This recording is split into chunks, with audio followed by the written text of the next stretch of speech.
Hello friends, আজ আবার একটা নতুন রান্না নিয়ে এলাম। নতুন না, পুরনোই রান্না, সবাই করে থাকে। এবার আমি কিভাবে বানাই সেটাই দেখাবো তোমাদেরকে। তো বানাবো আজকে পটল পসিন্দা। তো তার জন্য আমি পটল নিয়ে নিয়েছি গোটা গোটা করেই, দেখতেই পাচ্ছ। একটু একটু করে খোসা ছাড়িয়েছি আর একটু করে রেখেছি।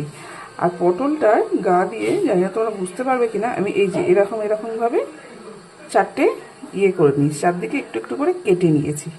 এবার এটাকে আমি ভালো করে নুন আর হলুদ মাখিয়ে একটু রেখে দেবো। দেখতেই পাচ্ছ আমি আবার শিলনোড়া বার করে নিয়েছি। এবার আমি একটু আদা বেটে নেবো এটাতে, এবং আদা বাটা আর কিছু মশলা দিয়ে একটা পেস্ট তৈরি করব, দেখাচ্ছি তোমাদের সব। দাঁড়াও। আদা বাটা আমার কমপ্লিট। এরকম মিহিভাবে আমি আদাটা বেটে নিয়েছি।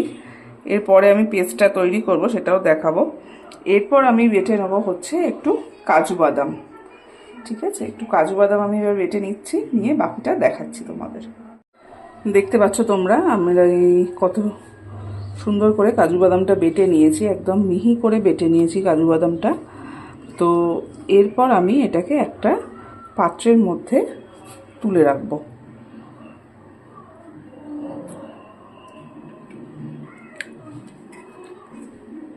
মিক্সিতেও বাটা যেত, বাট আমি ভাবলাম শিলে বেটেই করি। শিলে বেটে রান্নার আমার জানি না, মনে হয় কেন যে একটু আলাদা স্বাদ হয়, তো ওই জন্য মনে হলো শিলেই বেটে করি। আচ্ছা, তোমাদেরকে বলেছিলাম যে আদা বাটার সাথে আমি কিছু মশলা দিয়ে একটা পেস্ট মতো তৈরি করব, তো সেটাই আমি এখন করে নিচ্ছি। আদা বাটা আছে, এর সঙ্গে দিয়ে দিলাম একটু আমি হচ্ছে জিরের গুঁড়ো। আচ্ছা, একটুখানি দিয়ে দেবো হচ্ছে ধনে গুঁড়ো, আর দেবো না, একটু দেবো, হয়ে গেল ধনে গুঁড়ো। আর এর সঙ্গে দিয়ে দেবো আমি হচ্ছে লঙ্কার গুঁড়ো। এইভাবে আমি জল দিয়ে এবার পেস্টটা বানিয়ে নেবো। দিলাম লঙ্কার গুঁড়ো, লঙ্কার গুঁড়োটা পরিমাণ মতো দিতে হবে। হয়ে গেল। এবার এটার মধ্যে জল দিয়ে আমি একটা পেস্ট মতো তৈরি করে নেব।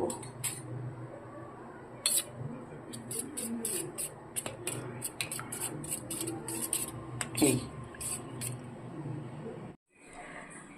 পটলগুলো আমি ভেজে তুলে নিয়েছি, ঠিক আছে। এবার তেলের মধ্যে দিয়ে দেব হচ্ছে, এবার আমি দিয়ে দেবো হচ্ছে একটু দারচিনি। দেওয়ার পরে আমি ওই যে মশলার পেস্টটা বানিয়েছিলাম, যেটা তোমাদের দেখিয়েছিলাম, ওরে বাবারে, সেইটা দিয়ে দেবো। এটা আমি দিয়ে দিলাম। এবার একটু এটা ভালো করে কষিয়ে নিয়ে তারপর আমি দেবো হচ্ছে টমেটো। মশলাটা একদম কষে গেছে, দেখতেই পাচ্ছ তেল ছেড়ে দিয়েছে মশলা থেকে, তার মানে মশলাটা একদম ভালো মতো কষে গেছে। তো এর মধ্যে আমি এখন দিয়ে দেবো সেই কাজু বাদাম বাটাটা, যেটা আমি বেটে রেখেছিলাম, দিয়ে দিলাম। এটা একটু নেড়ে চেড়ে তারপর আমি এর মধ্যে দেব পটলগুলো। দেখো মশলাটা খুব ভালো মতো কষানো হয়ে গেছে সব কিছু দিয়ে। আচ্ছা, এর মাঝে একটা কথা বলে রাখি, আমি যে কাজু বাদাম পেস্টটা দিলাম, তোমরা কিন্তু চাইলে ওই কাজু বাদাম পেস্টের সাথে দুধও দিতে পারো। আমি দুধটা আজকে দিইনি, বিকজ আমার কাছে এখন দুধ নেই, তাই ওটার সাথে কিন্তু দুধ মিশিয়েও দিতে পারো, খুব ভালো স্বাদ হয়। এটা আমি বলে দিলাম তোমাদের, ঠিক আছে। এইবার আমি এইটার মধ্যে দিয়ে দেবো ভেজে রাখা পটলগুলো। ভেজে রাখা পটলগুলো আমি দিয়ে দিলাম।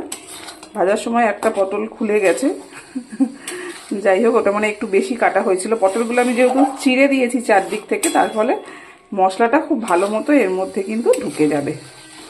এটা একটু নাড়াচাড়া করে তারপর দেবো অল্প সামান্য পরিমাণ জল। তো এটা আমার অনেকক্ষণ কষিয়ে নেওয়া হয়েছে। এবার আমি এটাতে জল দিয়ে দেবো। আমি গরম জল দিতেই বেশি প্রেফার করি, যে কোনো রান্নায় গরম জল দিলে আমার মনে হয় রান্নাটা ভালো হয়। তো আমি জল গরম করে নিয়েছি, খুব সামান্য পরিমাণ জল এটাতে দেবো, বিকজ এইটা কিন্তু বেশি ঝোল থাকবে না। একটু নেড়ে দিই, খুন্তির মধ্যে মশলাটা লেগে আছে।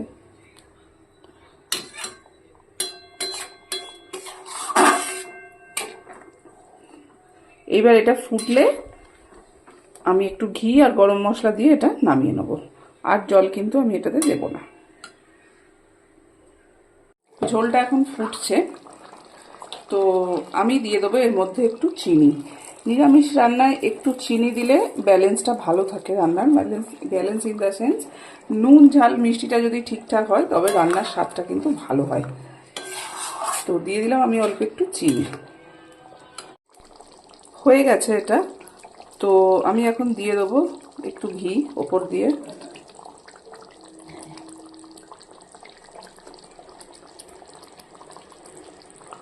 আর হচ্ছে গরম মশলা দেবো।